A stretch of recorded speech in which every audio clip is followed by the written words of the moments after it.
Hey, tailgaters! Ross of the Pigskin Tales podcast here. Feel that summer heat? It's not just the sun, it's the thrill of upcoming college football season, stoking the coals. So get ready for the season. Dive into the history books with Homefield, the premium collegiate apparel brand from Indianapolis. Homefield crafts incredibly comfortable gear designed with iconic vintage nods over 150 colleges. A library of history right on your chest. Homefield is the Indiana Jones of collegiate apparel, uncovering hidden gems from school archives. Unique mascots, logos, and even unforgettable moments frozen in time. Visit homefieldapparel.com and shop the archives. Homefield Apparel, where comfort, nostalgia, and the spirit of college football history unite. Again, that's homefieldapparel.com. Our friend, author, and passionate historian Matthew DeBiase joins us once again, and this time to talk about hockey history and the greatest pro coaches in his recent book titled Bench Bosses. Matthew has the scoop on the greatest coaches of all time in pro hockey history coming up in just a moment. Hey, this is Darren Hayes. You've probably heard me on the Pigskin Daily History Dispatch. Well, welcome to my journey of learning more about sports history, and we're going to do it by learning about the great athletes and the uniforms that they wore, as they both tell a lot about the games that we love and have watched so much throughout most of our lives. These are the chronicles I'm going to share with you on what I've learned through my journey in the Sports Jersey Dispatch. Hello, my friends of sports history. This is Darren Hayes of the Sports Jersey Dispatch podcast. Welcome once again to the Pig Pen, your place for all things great in sports history. And welcome to another session where we get to talk to an author of a book that has something very relevant to North American sports. And tonight, we're going to go on the ice in hockey and talk about the guys, besides the goalies and the officials that stand up the whole game, the coaches. We have Matthew DeBiase, who wrote a great book about this a few years back. Matthew, welcome back to the Pig Pen. Thank you, Darren. It's always an honor and privilege to be on your show. Matthew, we've had you on a few times on your football-related books on Pigskin Dispatch, and we're really excited that you've been telling us about the hockey book, and we've been saying we want to have you on for a while. We finally got the opportunity. When we're recording this, the NHL season is officially over. We know that the Golden Knights are the NHL champions. I don't know that your book has any of the NHL, the coaches from this year's Stanley Cup championship game in it, but possibly. But we'll get into that in a little bit. So first of all, why don't you go ahead? Let's tell us a little bit about what your motivation was to write this book. Well, I have always had this philosophy. I have this motto which goes, history, especially sports history, abhors a vacuum. And this book, this was my very first book. It's called Bench Bosses, the NHL's Coaching Elite. It came out in 2015. It began in about 2010, 2011. I always had this fascination about, it was kind of inspired by something that the baseball writer Bill James did in the mid-90s, where he rated and ranked the all-time greatest baseball managers using a system. And I was intrigued by a system, and I wanted to do the same thing for hockey, basically fill a void, because no one had ever done that before. Yes, there have been bios on NHL coaches, yes, but no one has ever thought, okay, who was really the greatest of all time? Was it Scotty Bowman? Could it be Toe Blake? Could it be Glenn Sather? Al Arbor of the New York Islanders? I mean, how do they compare with one another? Is there a way to determine a system where you could actually rate, you could rate and rank all the NHL coaches, from any era on a fair and balanced system, and come out, with an end result where, this person was the greatest of all time. No, not this person here. And that's what I did.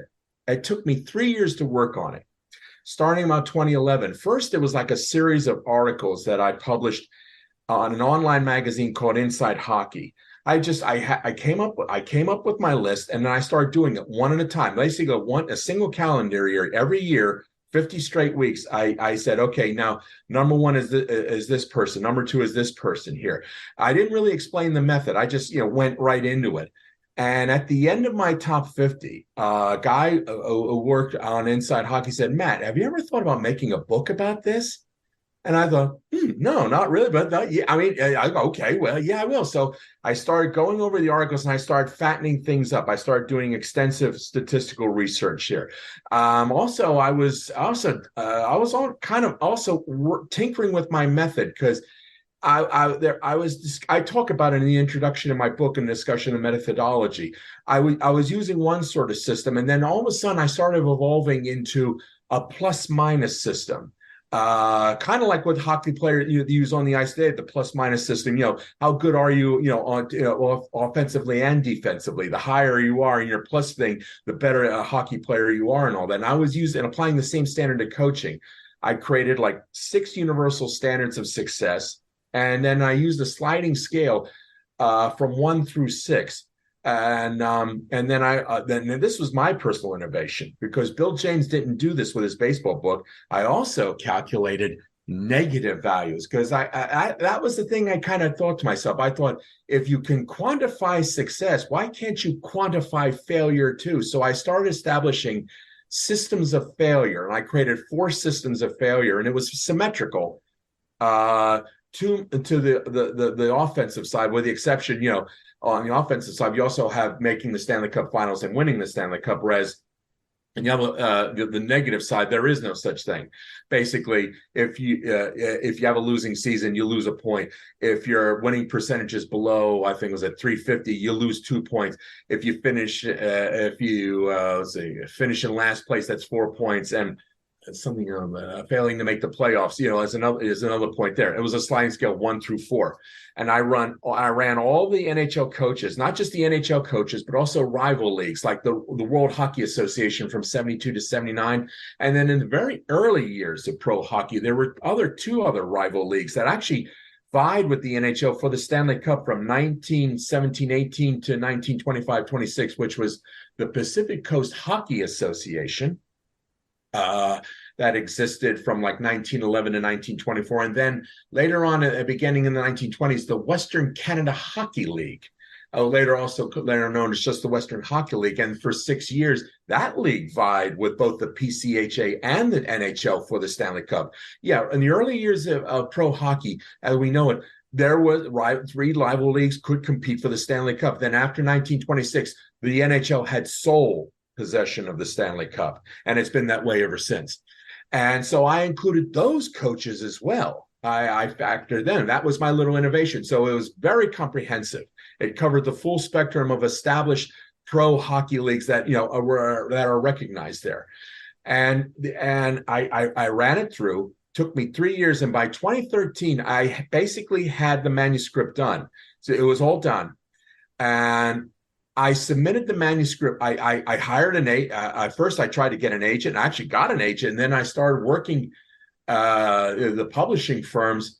And I'll be honest, I thought my chances were slim, none, and impossible. I mean, I was telling people, just as a gesture, and I thought if I failed to get a publishing contract, I was going to self-publish this thing. Guess what? Penguin Random House Canada. I said, we'll take the book. Nice. I mean, and how appropriate in Canada too. That's very appropriate. They nice. took it, and unbelievable. And I submitted the manuscript. However, there was a 2-year delay because they really wanted to do a promotional thing. So it wasn't until October 2015 that Bench Bosses, the NHL coaching league, came out and was unleashed upon the world there. And basically, it's very comprehensive. It's not just ranking the top 50. What I also do is I did a lot of statistical research there. It's more encyclopedic in a lot of ways. I also dealt with like playoff rivalries, like how certain coaches fared against one another in playoff competition. How did Toplake go up against Punch Imlach? How did Mike Babcock go up against Dave Tippett? And so on and so forth down the line there. Which coaches coached the most Calder Cup Trophy winners or had most Conn Smythe winners? It was very encyclopedic. I'll be honest, looking back at it, if I had to do it all over again, I think I would have cut out the encyclopedic portions and just focused on the ratings and rankings, because my subsequent books, I learned that lesson. It was far more stripped down. My hockey GM book, my college football book, and my NFL pro football book, and all that. In a sense, I kind of ran away with myself with this first book there. Typical thing with authors, usually in their first works and all that, but it's okay. It's all right.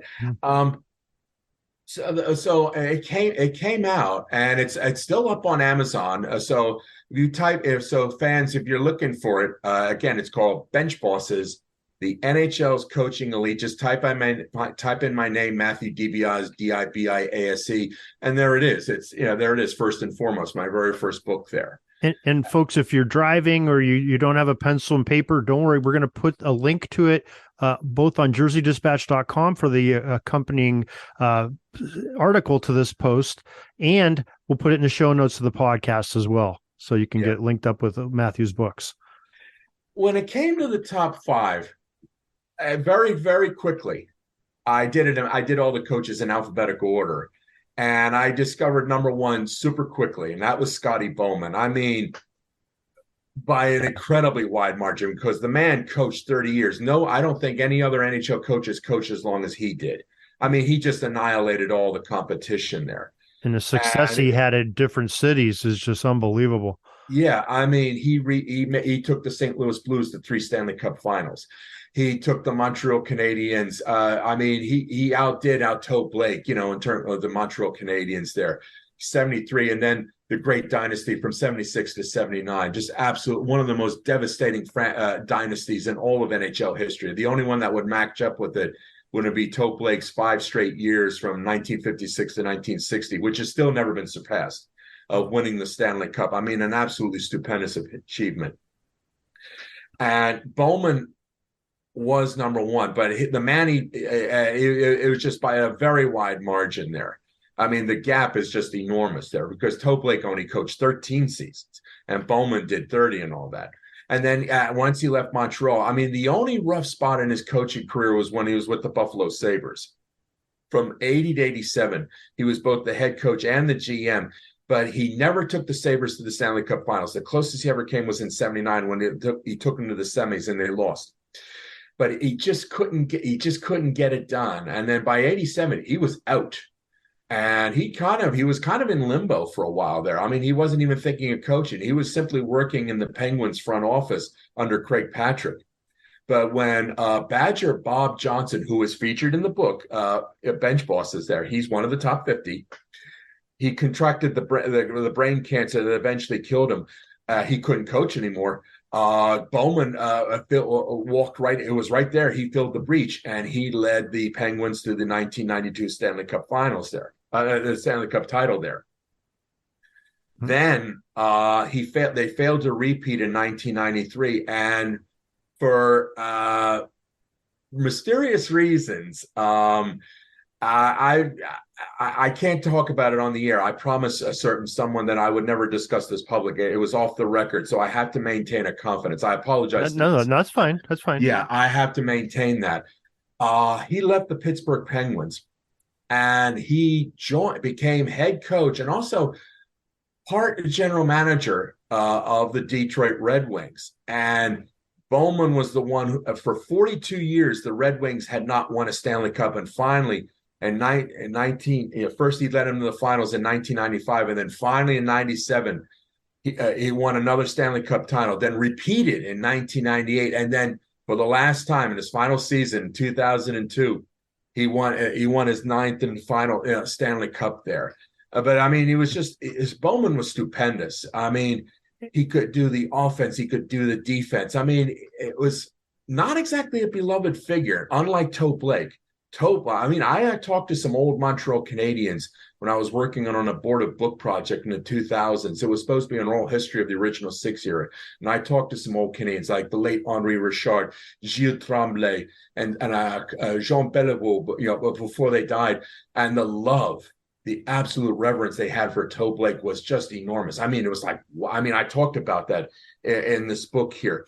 But yeah. Bowman was never really beloved. I mean, Well, I can tell you a little something. Okay, I'm in Western Pennsylvania. We're in Penguins territory here. Yeah. We're not far from where the Sabres play too, in Erie, Pennsylvania. Yeah. But we can tell you that our great teams, that '92 team, with Lemieux and the gang going on there. They had that great team, and then we had to face them. A decade later with our next great team and stars, with Sid the Kid and Yeah. everybody else going on there. And it was bittersweet to have to look across and see, our old coach coaching for the Red Wings and playing in the Cup. Yeah. But I mean, he knew how to create matchups. He was always on the cutting edge. And when they started doing trapping, in the 90s, he immediately created his left lane lock. He was always on the cutting edge of technologies. He never became outdated in terms of tacticals. He was very flexible. I mean, with the St. Louis Blues teams, they were very, very physical. I mean, they were not afraid to brawl.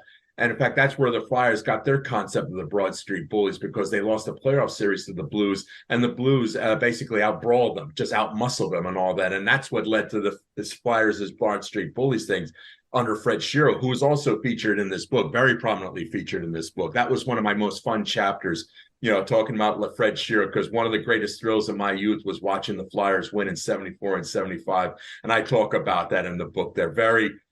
there are times when I allowed my own personal feelings would enter in, like talking about Mike Keenan with the Flyers when he led them to the 85 and 87 Stanley Cup finals and all that.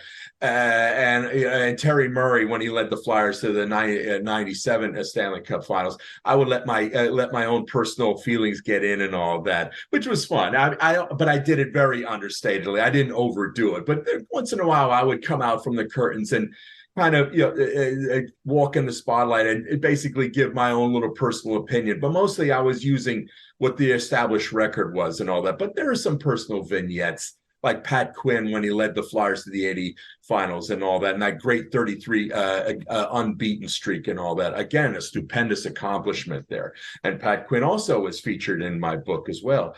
But I covered the waterfront. I mean, most of the obvious great coaches are in there, from the great Don Cherry, Grapes himself, Scotty Bowman, Toe Blake, Dick, the old coaches like Dick Irvin Sr., Glenn Sather, Al Arbor, Ken Hitchcock, Tommy Ivan of the 50s, Lester Patrick, who coached the Rangers from the 20s and the 30s, old Hap Day, who coached the Toronto Maple Leafs. In fact, for a time, he had the most Stanley Cup titles with 5 until finally Toe Blake broke that record, and then Scotty Bowman broke Toe Blake's record there. You got Punch Imlach. I mean, all the old great coaches are in there, from Mike Keenan to Claude Julien, who led the Bruins to the 2011 Stanley Cup title. Even Bill Dineen, the greatest coach in World Hockey Association history. He's the one who who had the Houston Aeros there.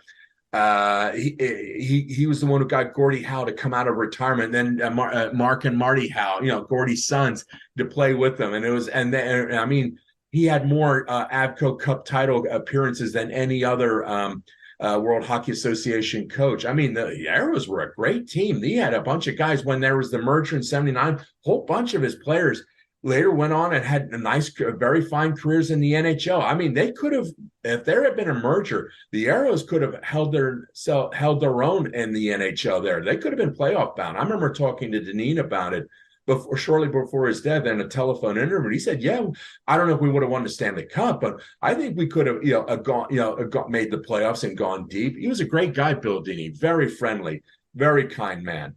And but yeah, I mean, guys like you see today, like Lindy Ruff, he's in there. Now, but talking about today's coaches, a lot has changed in 8 years. Now, if I had to do this book today, Bruce Cassidy, who led the Las Vegas Golden Knights to the Stanley Cup Finals, guess what? Definitely would be featured in this book. Now, Paul Maurice, no, I'm sorry. No, he would not yet make top 50. No, not really. But a lot of coaches today, like John Cooper, Tampa Bay, definitely he would be in there. Yes, indeed. Jared Bednar, Colorado, yes, definitely. He would definitely be featured in that book. I mean, sometimes I think to myself, if I'm still alive, like 10, 12 years from now, I would like to do an updated version of this. Using like my new composite rating system where I use 6 standards to rate and rank coaches, whereas in bench bosses, I only use one and only one standard. I'd like to update this, but it all depends on my longevity. Who knows? Who knows? Maybe the world will come to an end 12 years from now. But it's something I have in the back of my mind, But I've got other projects that I'm presently working on, like my baseball book, which will come out in 2026, and my NBA coaches book that'll too come out in 2026. And then down the road, like 6 years from now, I want to do college basketball as well and all that. Yeah. So I've been working on that. So I got a lot of irons in the fire. Yeah, I appreciate that. Now, who was maybe one of the more surprising coaches that made your top 50 list? And maybe it's somebody that we're not that familiar with that you could fill us in on. I'll tell you a great coach who I talked about in my book, but he's not in the Hockey Hall of Fame, and that's a great mystery to me. His name is Cecil Hart. He coached the Montreal Canadiens from 1926 to 1932. Was out of coaching for a while, and I believe he came back, was at 36 or 37, and led the Canadiens again for like 2-3 more seasons. And then he died sometime around 1940, 1941. He died at a very young age. His record was incredible. I mean, he led the Canadiens to like 5 or 6 consecutive Canadian division titles. He coached in the era, which I call the expansion and contraction era, from 1926 to 1942, where the NHL expanded to 10 teams. And then because of the Great Depression, they contracted till finally in 1942. That's where you get 6 teams. And that's where the beginning of what we call the original 6 era. Because they recall the 6 surviving teams after all those financial difficulties. And Hart was one of 2 coaches. The other was Jack Adams, who actually won back-to-back Stanley Cup titles in 30 and 31 during that era, because it was very difficult. They had this weird, crazy playoff system that doesn't really make sense today. Like in the first round, the 2 division title winners go at each other in the very first round. So actually one of your division title gets eliminated right off the bat. And Cecil Hart was able to do that back-to-back years. And it was just stupid. And I like Art Ross, the legendary Art Ross, for whom the Art Ross Trophy, the top scorer in the NHL, is named after. 5 times he was victimized by that stupid rule, knocked off straight off the bat because of that idiotic idea. And that's why he doesn't rank as high as he really should, because he was one of the all-time greats and all that. But it happened during that era. It was a stupid rule. Who was the idiot who thought up that rule? Well, actually, I know his name, but I'm not going to embarrass him by saying it and all that. But Hart coached some of the early great players in the NHL. Howie Morenz, who was before Gordie Howe, before Rocket Richard, before Mario Lemieux or Wayne Gretzky, he was the top scorer in the NHL. Then you had George Hainsworth, one of the greatest goaltenders of all time. I mean, for a time, he held the record for most shutouts by a goalie, 94. And then finally, Terry Sawchuk broke it. Martin Brodeur broke it. And I think Glenn Hall broke it as well. But Hainsworth, I mean, it was just incredible defense. Who else he had? Who was that other guy? Aurel Joriat, a great winger. I mean, tiny little guy, but he was like the little left winger who could. I mean, just nonstop motion. I mean, these were great players.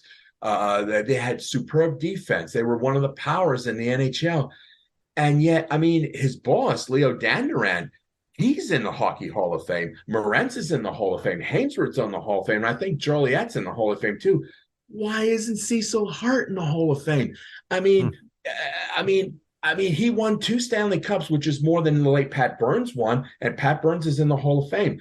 Emil Francis is in the Hall of Fame. He never won a Stanley Cup. I mean, he made 1 Stanley Cup final and all that. Pat Quinn never won a Stanley Cup, yet I believe he's in the Hockey Hall of Fame. I mean, and the whole bunch of others. I'm not saying they don't deserve it, but why isn't Cecil Hart in there? I have this category called the average season rating. There's a chapter there, and he's in the top 10 in terms which measures the quality of your success, whereas my value system measures the quantity of your success, which I call like coaching value. it was, quantification. More times you achieve certain things, the higher your coaching value was, like your plus minus system. The higher your plus is, that's how I determined my top 50. But I also had this thing called the average season rating, and it was intriguing. Like it measures how often you can maintain high quality effort there. And Cecil Hart was one of the top 10. And he was the only one, with the exception of Mike Babcock, he was the only one in the top 10 not in the Hall of Fame. And I keep asking throughout the book, why isn't he in the Hall of Fame? His accomplishment is, why isn't he in there? And he's still not in there. I mean, on Facebook hockey sites, I always bang his drums around time when they do the nominations. And I know there's a gentleman, I've never met him. I know there's one guy in the Society of International Hockey Researchers. He's been banging the drums for Cecil Hart. I don't know if he's like a descendant or not, but I hope someday they will induct him. I mean, he is absolutely worthy of induction in my view. It's a great mystery. And I talk about that in the book there, Cecil Hart. Yeah. Now, Matthew, something that we recognize from your Lords of the Gridiron books, you have what you call the heartbreak coach. And I know you did it in this book as well. Maybe you could talk about some of these heartbreak coaches from the world of hockey. In this book, Bench Bosses, I invented the term, which I have now used subsequently down the road. But it's in this book that I created the concept. I invented the term. It still hasn't stuck in the sports consciousness yet, but hopefully one day it will. When I was doing my research, I made an interesting discovery. I saw there was a bunch of coaches who had a whole ton of playoff appearances, but at no time were they able to get their teams in the Stanley Cup Finals. Forget about winning the Stanley Cup. They couldn't even get a ticket to one of those 2 tickets to the big dance. I mean, guys like the late Brian Murray, who coached the Washington Capitals. He was their first great coach. He was the one actually made them winners and playoff contenders. But the guy couldn't get into the Stanley Cup Finals. He went to the Detroit Red Wings. He still couldn't get his teams in the Stanley Cup Finals. I think he coached the Anaheim Florida Panthers and Anaheim Ducks, and he still couldn't get them in. And finally, at the tail end of his career, he coached the Ottawa Senators, and in 2007, he led them to the sole Stanley Cup Finals appearance in their franchise history in 2007. They went down, they were beaten, but at least finally he broke his heartbreak coaching streak, one of the few who did. And there were other coaches, like the greatest heartbreak coach in NHL history, Jacques Martin. He coached at Ottawa, and I remember his last coaching gig was with the Montreal Canadiens. I remember closest he ever came. I remember in 10, he was in the Eastern Conference Finals and he lost to the Flyers. But yeah, 12 playoff appearances, and no time did he ever get his teams in the Stanley Cup Finals. Bob Pulford, who coached the LA Kings and the Chicago Blackhawks in the 70s and 80s, couldn't get his teams in the Stanley Cup Finals. 10 playoff appearances. And more recently, Bruce Boudreau, Gabby, he coached the Washington Capitals in the late 2000s, and then he coached at Anaheim, and then he was coaching, I forget, was it Vancouver? And I forget if he coached someplace else. But the guy, he's tied with Pulford. 10 playoff appearances, and he can't get them into the Stanley Cup Finals. Forget about winning. He couldn't even get a ticket to the big dance. Now, guess what? The conclusion of the 2023 Stanley Cup playoffs, Rod Brindamore, who is now the head coach of the Carolina Hurricanes, suffered his 5th playoff loss. He is now officially a member of the Heartbreak Coaches Club. That's my minimal standard. If you are a coach with a minimum of 5 Stanley Cup playoff appearances and you, without ever taking your team into the Stanley Cup Finals, you don't have to win it, just get a berth in the Stanley Cup Finals, that makes you a heartbreak coach. And there have been some former, like I talked about Brian Murray, who was a former heartbreak coach. There were some other former heartbreak coaches. The very first heartbreak coach in NHL history was Emil Francis, the Cat.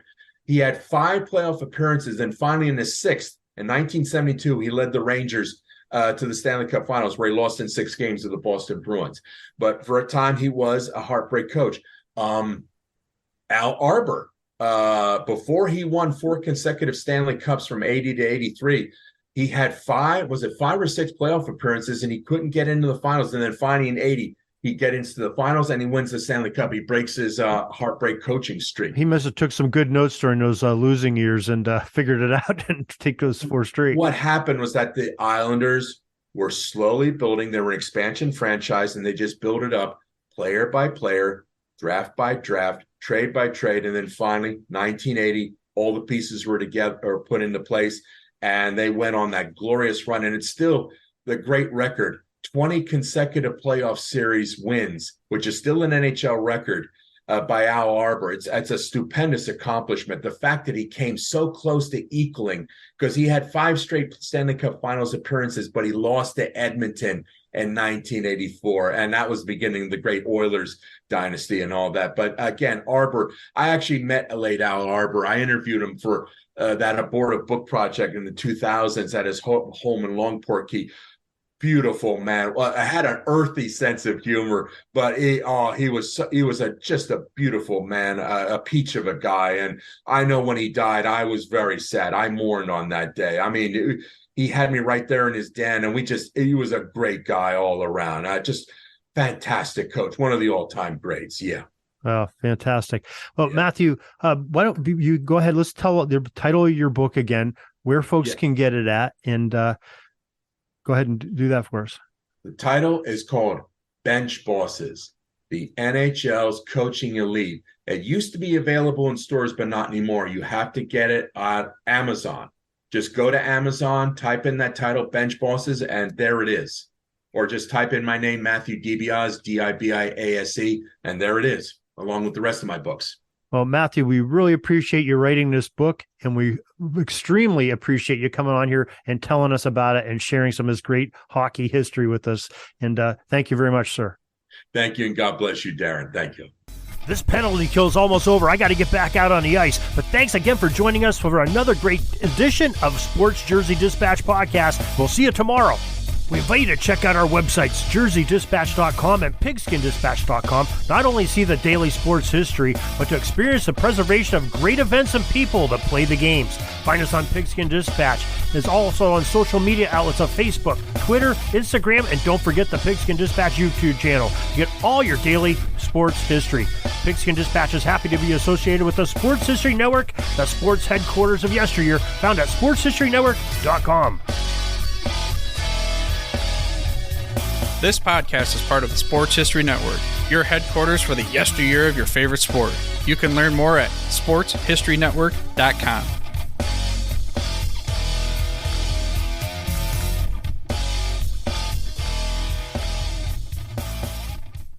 Hey there, sports history fan. This is Darren Hayes, host of the Pigskin Dispatch and Jersey Dispatch podcast. I hope you've enjoyed another great episode here on Sports History Network.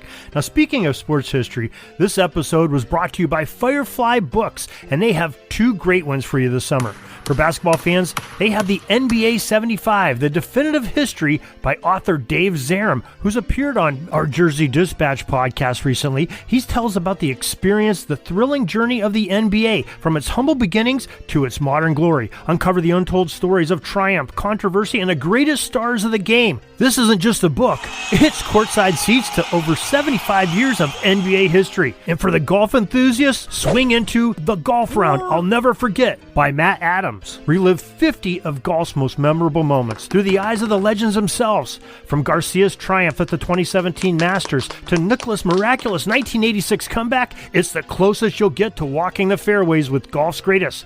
Get your summer read on. Grab a copy of NBA 75 or The Golf Round I'll Never Forget, available online or at your favorite bookstore.